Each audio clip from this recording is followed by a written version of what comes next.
Vous êtes sur Vision 26, eh bien, vous ne vous trompez pas, mesdames et messieurs, bonjour.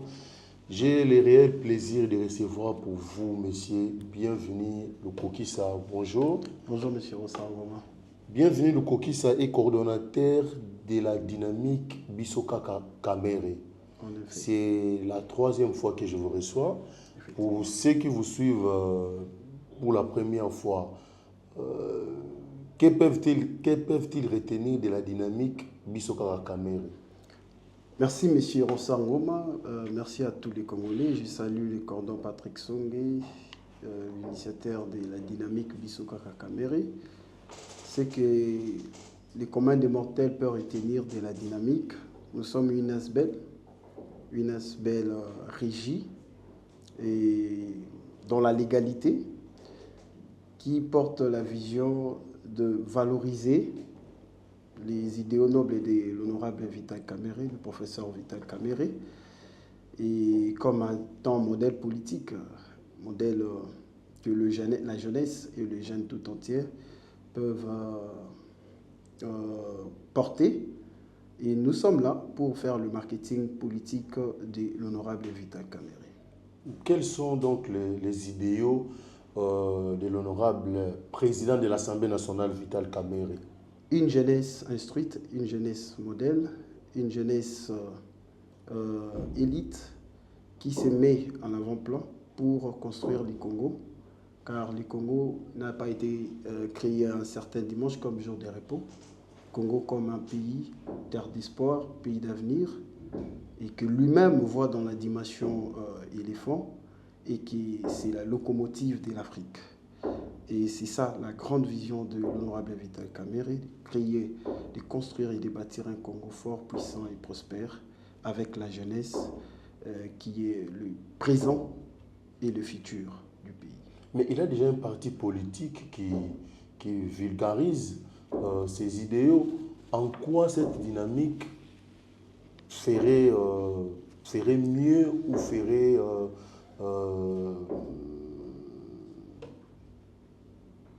je dirais ou ferait mieux ou encore ferait plus.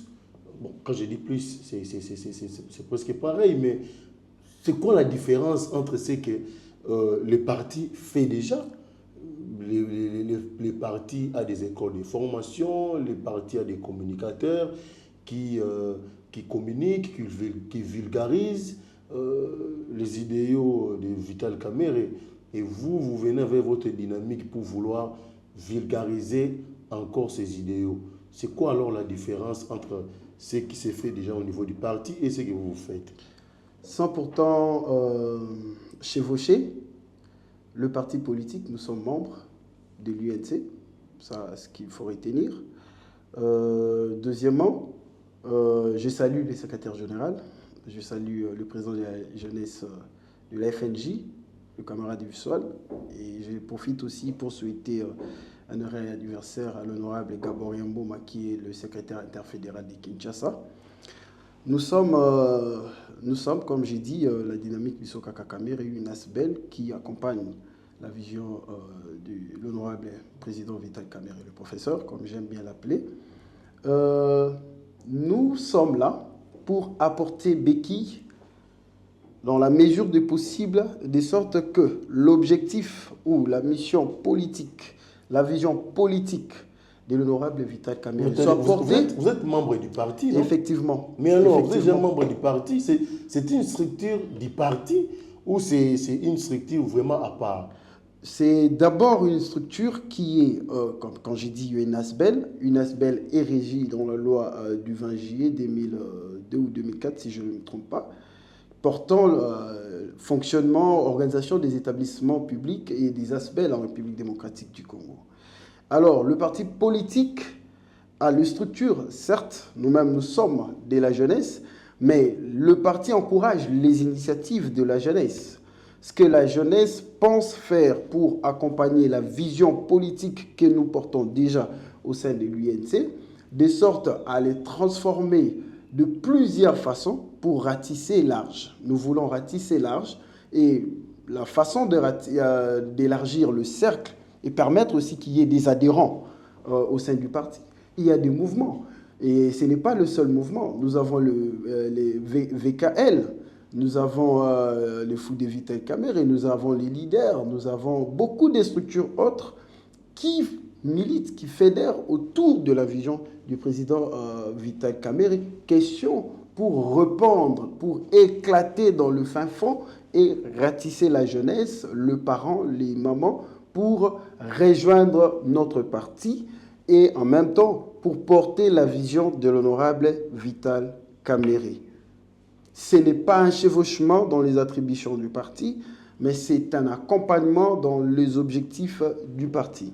Et ce n'est pas une milice qui ne dit pas son nom, ce n'est pas une forme de force du progrès. Malheureusement, l'UNC ne prend pas ses valeurs. La jeunesse de l'UNC, c'est une jeunesse éduquée, instruite, qui respecte le mot d'ordre, qui suit la ligne de conduite du parti. Elle ne peut jamais s'insurger un moment ou un jour contre qui que ce soit. Ce n'est pas l'héritage de Vital Kamerhe. Et nous sommes le jeune de Vital Kamerhe. Et le jeune de Vital Kamerhe, c'est une jeunesse modeste, une jeunesse instruite, une jeunesse disciplinée, une jeunesse qui fait preuve de l'intelligence pour construire les Congos. Vital Kamerhe, parlons un peu de lui, même si vous n'êtes pas sa bouche autorisée. Nous avons suivi les VPM des transports, Jean-Pierre Bemba, qui est l'un de membres du présidium de l'Union sacrée, qui s'est prononcé par rapport au débat en cours concernant la révision ou le changement de la Constitution. Et son parti même est allé plus loin en soutenant les changements ou la révision de la Constitution. Le deuxième vice-président de l'Assemblée nationale s'était déjà prononcé, l'honorable Christophe Mbosso Kodia. Mais jusqu'à aujourd'hui, Vital Kamerhe, en tant que président de l'Assemblée nationale, ne s'est pas encore, en tout cas officiellement, prononcé. Mais nous suivons au moins des passes d'armes pas tendres entre ses partisans et ceux de l'UDPS. Est-ce qu'il y a déjà un désamour qui se profile à l'horizon entre l'UDPS et l'UNC? Nous n'aimons pas réagir, mais nous aimons beaucoup plus agir, M. Ronsard Ngoma. Vous avez cité le VPM Jean-Pierre Bemba qui s'est prononcé. Il est membre du Présidium. Et j'ai même suivi aussi l'honorable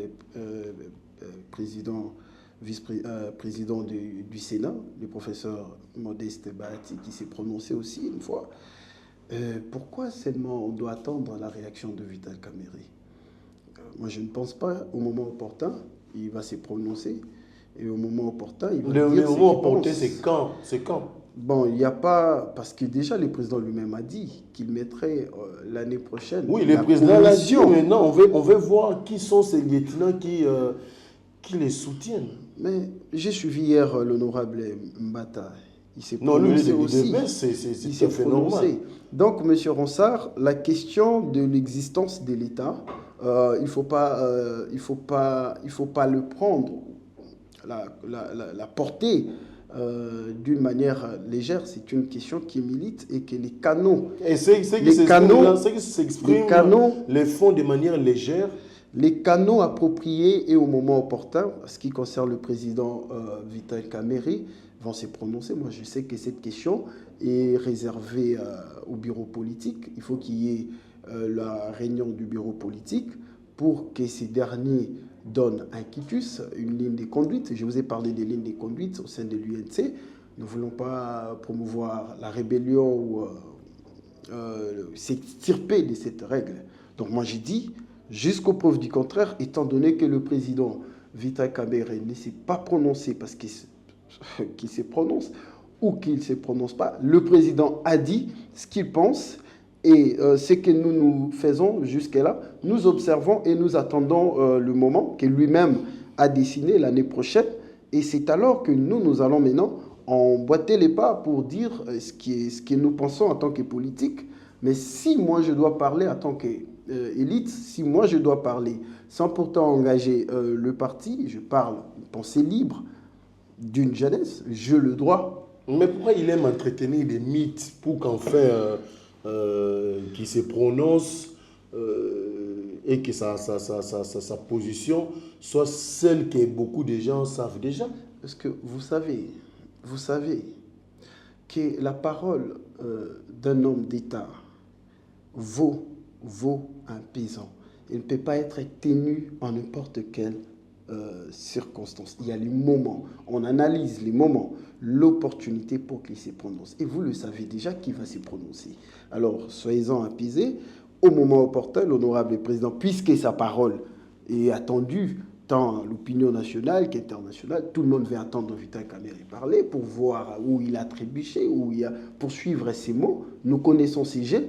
Alors, au moment opportun, le président va s'y prononcer. Et aujourd'hui... Mais vous-même qui les soutenez déjà, êtes contre que ce soit la révision ou le changement de la Constitution, quand on suit beaucoup de gens de l'INC dans les réseaux sociaux, ils se prononcent contre. On doit attendre que la position de Vital Kamerhe aille dans ce sens, où il va vous surprendre. Monsieur Ronsangoma, les gens dont vous citez, membres de l'UNC, ce sont des Congolais. Et alors, la Constitution garantit la liberté d'opinion, la liberté d'expression de nos compatriotes. Oui, mais pas comme vous qui militez dans des partis politiques. Vous êtes soumis à des devoirs, des réserves, à la discipline du parti. Voyez pourquoi tout à l'heure, quand je prends la parole, j'ai dit, si moi je dois émettre un point de vue, comme Congolais, comme jeune, j'aurai mon point de vue. Parce qu'aujourd'hui, il y a d'abord la dichotomie. Est-ce c'est la révision? Est-ce c'est le changement? Mais les constitutionnalistes vont dire changement ou révision revient presque à peu près, mais question de la révision totale ou partielle. Je ne suis pas constitutionnaliste, je suis scientifique. En tant que scientifique, moi je soutiens tout ce qui est révision. Pourquoi? Parce que c'est question de l'évolution de la société. Mais nous devons réfléchir. Votre décision a évolué. Parce qu'à vous lire, vous étiez totalement contre. Non, moi, ce qui me concerne, moi, personnellement, monsieur Bienvenu Lukokisa, ce qui me concerne, j'ai dit, il y a lieu de revoir là où ça n'a pas marché. Mais plusieurs raisons qui ont été évoquées, s'agissant de le contenu de notre Constitution, ce sont de propos qui ne tiennent pas. Par exemple, M. Ronsangoma, lorsque vous dites que cette constitution ne fait pas la promotion, ne promeut pas le développement, moi j'ai dit que c'est faux. Parce que dans cette constitution, il a été mentionné la constitution ou la création de la Caisse nationale de péréquation, qui a pour vocation de faire quoi? Qui n'a jamais été mise en application. Non, M. Ronsard, c'est dans la Constitution. Ça a été mis en application depuis 2011. Mais déjà la rétrocession des 40% n'est même pas mise en application. Vous voulez parler de la caisse de péréquation alors que d'abord la rétrocession n'est même pas appliquée. M. Ronsard, j'étais en train de dire, vous m'avez anticipé. Si réellement la Constitution ne faisait pas la promotion du développement économique ou socio-économique de notre pays, comme les gens le pensent, moi j'ai dit que c'est faux. Sinon on n'aurait pas mis cette incise. Mais l'application de ces dispositions a posé problème auprès des animateurs, des décideurs qui devraient appliquer ce qui est écrit de sorte que l'on puisse développer nos arrière-provinces, parce que dans ça, il y a les entités territoriales décentralisées et les provinces. Mais malheureusement, nous avions vu le mandat passé, nous avions basé plus l'action politique sur le PDL, sa 45 territoires. le programme de développement des 145 territoires. Mais avec 1,5 milliard, lorsque vous prenez les 1,5 milliard, vous les divisez par 145 territoires. Chacun des territoires aura combien? Aura une affaire de 11 millions. 11 millions de dollars. Alors, parlons maintenant de besoins en termes... 11 millions de dollars bien utilisés, voilà. Sera significatif dans les provinces. Prenons maintenant le besoin en termes des proportions, en termes des entités. Est-ce les provinces en République démocratique du Congo ont le même besoin? Non. Il y a des difficultés, par exemple, chez moi dans le Grand Bandundu, qui n'est pas égal au problème des Lualaba. Mais lorsque vous prenez 11 millions, vous le déversez dans le Grand Bandundu, c'est pratiquement rien. C'est pratiquement rien. Vous avez vu les écoles ici à Inongo, qui n'ont même pas aujourd'hui, après que nous avions détruit pour construire, mais qui n'a jamais été achevé. Vous voyez, M. Ronsangoma, c'est-à-dire que ce n'est pas question du développement lorsque les gens le pensent, parce que quand bien même soient les objectifs du développement, le Congo ne va pas être développé à fonction d'un programme quinquennal. Qu'est-ce que vous reprochez dans l'actuelle constitution? Moi, ce que je reproche dans l'actuelle constitution, moi en tout cas personnellement, je ne le trouve pas. Parce que, je vous dis... Donc, pour vous, tous les articles sont bons? Je vous dis, je vous cite, par exemple, si nous prenons l'article 36 de la Constitution, qui garantit le travail comme un droit et un devoir pour tout citoyen. Parce que la devise de notre pays repose sur la justice, paix et travail. Est-ce les trois variables, la Constitution les ont empêchées pour qu'ils soient d'application? Non. Aujourd'hui, lorsque nous lisons l'article 34 de notre Constitution, qui parle sur la possibilité d'offrir un environnement sain, durable et propice pour la population. Est-ce que la Constitution les bloque? Non. Regardez aujourd'hui aux alentours de votre studio, M. Ronsard. Comment vous allez quitter le bureau pour rentrer chez vous? Si ce ne sont pas des nids de poules, si ce ne sont pas des immondices, est-ce que la Constitution nous bloque jusqu'à ces points? Est-ce la Constitution nous empêche aujourd'hui d'éviter l'exploitation de nos enfants pour des fins commerciales? Parce qu'aujourd'hui, quand vous sortez, vous voyez la place de l'enfant aujourd'hui dans la ville-province de Kinshasa et en République démocratique du Congo, c'est où? Ce n'est plus à l'école. Même si elle porte les uniformes, mais chemin faisant. Mais ça, c'est aussi la responsabilité des parents. Hein. Voilà la responsabilité. S'il faut revenir en termes de responsabilité, la responsabilité est partagée. Il y a la responsabilité au niveau de l'État, qui est la politique de la gestion. Vous voyez, M. Ronsard? Et les parents qui ont la responsabilité d'encadrement. Mais aujourd'hui, nous avons Kinshasa est presque invivable. Est-ce que la Constitution nous a empêchés de sécuriser? Là, vous vous contredisez. À la fois, vous prenez quand même qu'il y ait retouche de cette Constitution. Au même moment, vous dites que cette Constitution n'empêche pas... par exemple, le développement de certaines infrastructures, le développement de nos provinces et tout. Vous dites une chose et son contraire. Monsieur Ronsard, je ne me suis pas contredit. Je vous ai dit ceci.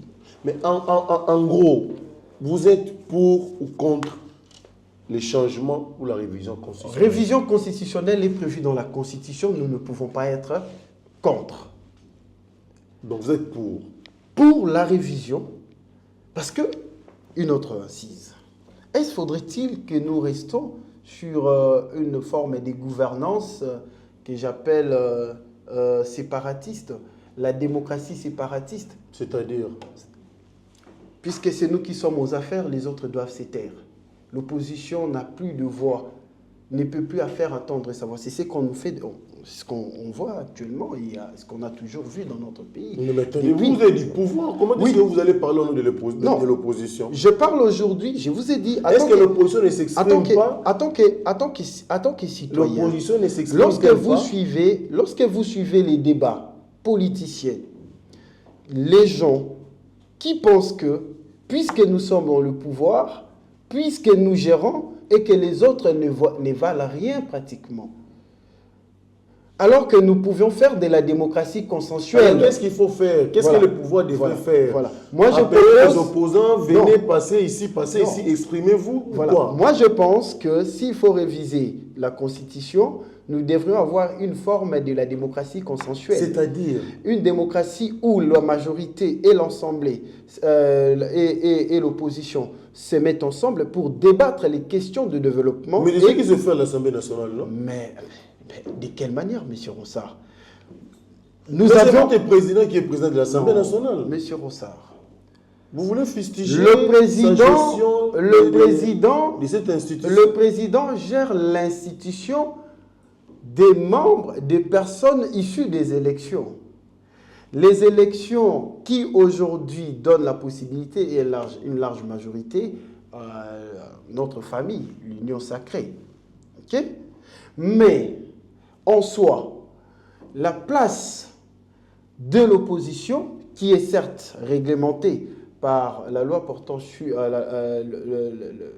l'opposition à la République démocratique du Congo, qui n'a pas été déjà votée, parce qu'aujourd'hui, on ne sait pas qui est le porte-parole des... Mais on n'a jamais eu un porte-parole de l'opposition. Qui n'a jamais, jusqu'à présent. Des divergences. Voilà.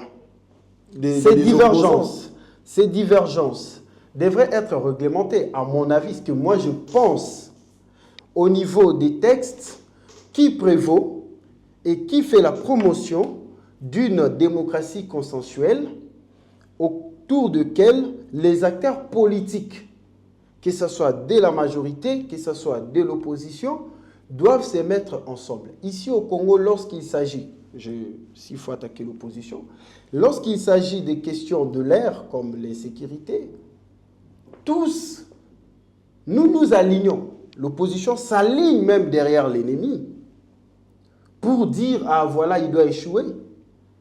Pour justifier la raison. Non, mais Martin Fayulu dénonce. Hein.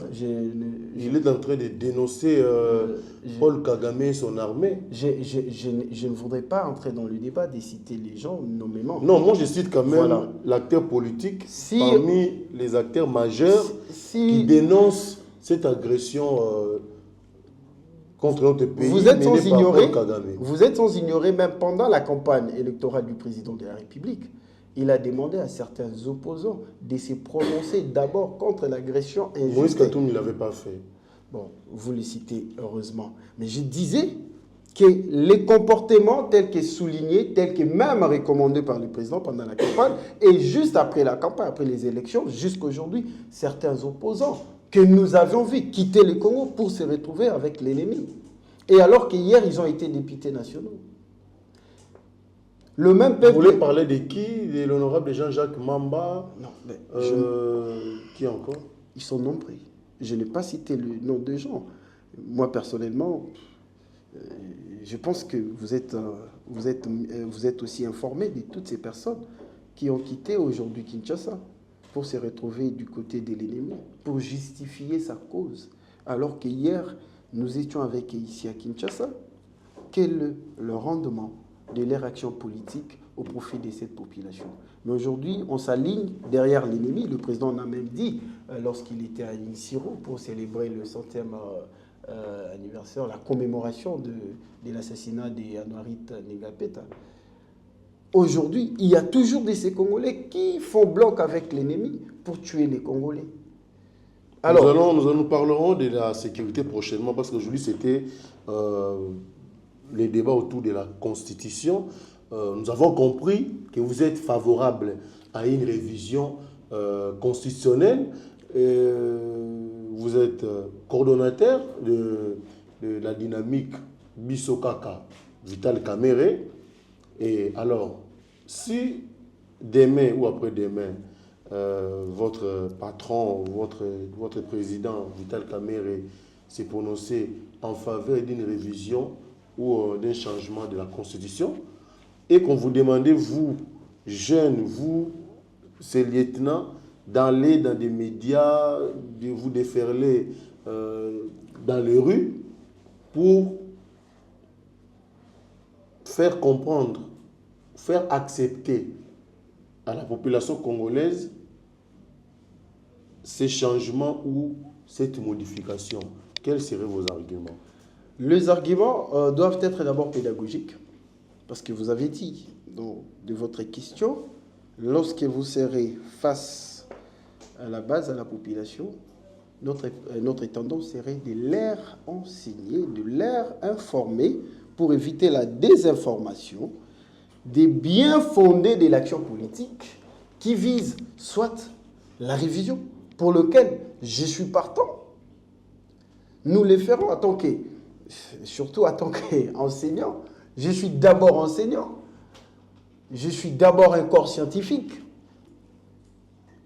de nos universités. Alors, il revient à nous d'enseigner et d'éclairer les lanternes de la société, de sorte que la population comprenne l'action et la démarche et fédère autour de cette action. Parce qu'elle est portée, s'il faut parler de la révision, soit par le président de la République, soit par le gouvernement. Oui, mais vous, vos arguments seront lesquels lorsque vous serez face à la base pour leur dire voilà pourquoi vous devriez accepter les changements de la Constitution, voilà pourquoi vous devriez accepter la modification de la Constitution. Quels seraient vos arguments? Nos arguments, je reviens toujours pour dire, seront d'abord sur l'idée, la philosophie qui sera transmise lorsque la commission scientifique sera mise en place, où nous allons définir la clé, l'esprit et l'idéologie du constituant. C'est alors que nous reviendrons vers la base pour dire voilà les constituants ce qu'ils pensent, voilà ce qui, au regard de telle variable, il y a nécessité qu'aujourd'hui nous mettons de tel vers tel. Étant donné que cette commission n'est pas encore mise en place et que nous souhaiterons aussi faire partie en tant que jeunesse, ça c'est une demande personnelle que je lance, pourvu qu'on arrive à élaguer des couacs et à compléter de sorte que nous ayons au moins une version d'un document qui est censé régir des Congolais de tous bords dans des conditions qui soient favorables. Nous serons là pour leur expliquer l'esprit, l'idée, l'idéologie du texte qui sera soumis au référendum, s'il le faudra, du changement ou de la révision, pour que nous passions vers un autre une quatrième république. S'il s'agira de...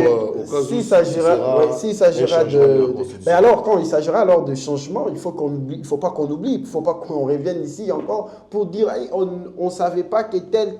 Parce que lorsqu'il s'agit des quatrièmes républiques, M. Rossango, c'est-à-dire que tout le monde devient compétitif. Ça. C'est-à-dire... Les compteurs à zéro. Même le président Kabila va revenir, le président Jean-Pierre Bemba. C'est cela la crainte de l'INC? Non, nous ne disons pas que c'est une crainte. Il est congolais. La crainte de l'INC, c'est aussi de voir le président Félix Tshisekedi être éligible après ce changement de la Constitution. Redevenir éligible pour un autre mandat. Jusqu'aux preuves du contraire, nous sommes dans une coalition qui est partie d'ailleurs du cash. Et selon ces accords, c'est-à-dire après le mandat de Félix Tshisekedi, l'IDPS devait soutenir Vital Kamerhe. C'est-à-dire que M. Ronsard... Cet accord est toujours... C'est-à-dire, M. Ronsard, avant que nous arrivions à l'Union sacrée aujourd'hui, l'histoire de l'UDPS et l'UNC, c'est d'abord question de pacte républicain qui a été scellé depuis une histoire truffée et que pour nous, au moment opportun, selon les enjeux, selon les opportunités, carte sur table, nous allons nous y prendre. Mais l'UNC ne peut pas empêcher ou ne pourra jamais empêcher un Congolais, de par quelle que soit sa tendance politique, de pouvoir compétir. Nous avions participé aux élections de 2011. Nous sommes, Vital Kamerhe est venu juste après le président, le feu papa Étienne Tshisekedi. Mais avec quel troisième score? Place. C'est-à-dire que, pour nous, à l'époque, compétir face à l'ancien président Joseph Kabila Kabange, devant papa Étienne Tshisekedi, l'UNC ne peut pas avoir peur de qui que ce soit. ne peut pas avoir peur de qui que ce soit. C'est une force non négligeable. Voilà, vous avez dit. Et moi, je vous remercie.